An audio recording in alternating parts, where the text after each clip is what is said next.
So this is my CBR 900RR 1993. It's had its fair share of issues since I rebuilt this thing from scratch. And one of the most nagging issues that I had with this motorcycle was that it would always have just a random misfire all the time, and it wouldn't idle correctly. The idle would just go up and down all the time.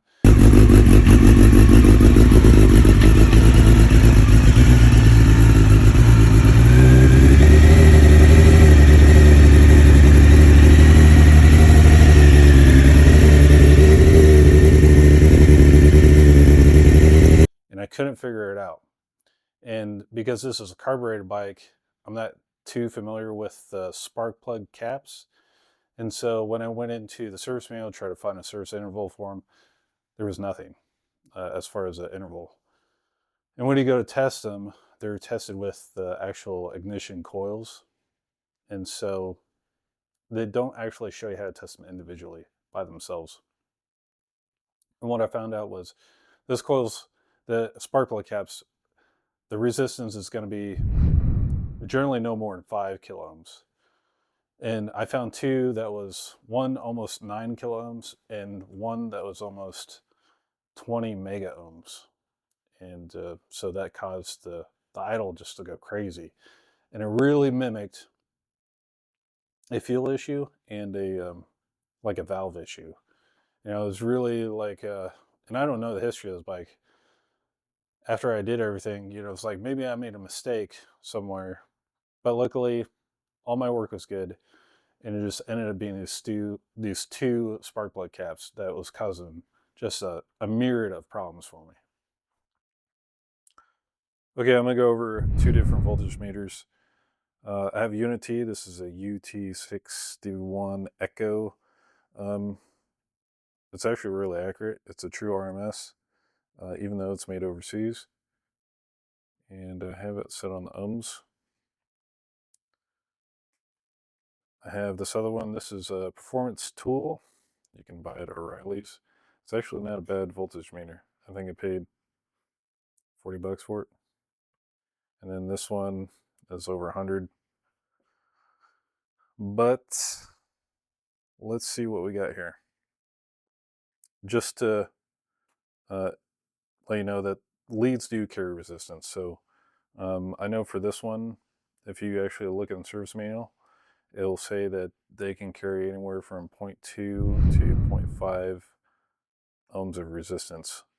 And in fact, if you do this, you can see it's carrying just a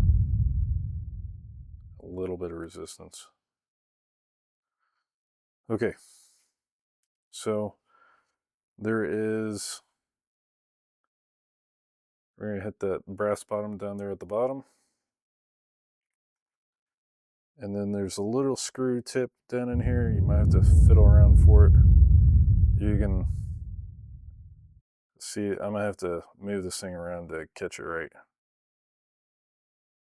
And whatever it holds at, so 5.1. That's what that one's at, okay? So for my performance tool, this one's set at 20k ohms. Okay. The leads don't matter, by the way, which way you set them.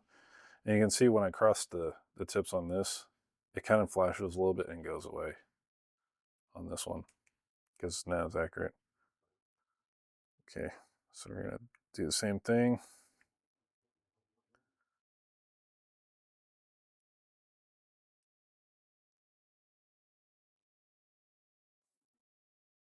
.1, there we go, 5.16. So you want to mess with it to try to get the lowest reading that you can. And it's going to take a little bit of playing to do that. So I'm just going to switch this one off. Now that you can see that you can do it with either voltage meter. And I'm going to show you a bad one. So this is, so I measured this one out at 8 ohms, 8 kiloohms.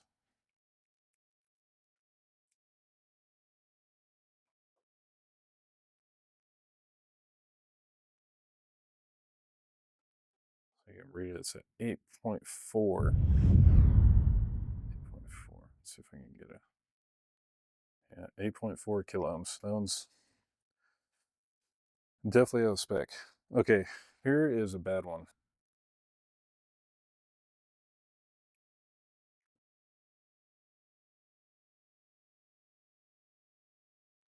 Yeah, that's a lot. We're at 19 mega ohms.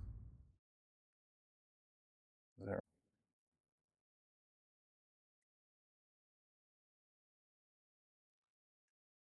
Let's see, I'm trying to at the bottom here, kind of tough. Come on, baby.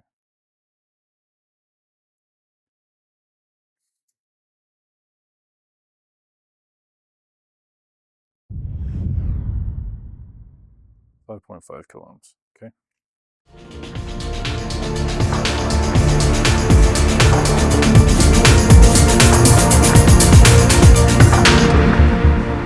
If you got a question, drop it right here in the comments. How'd you figure it out?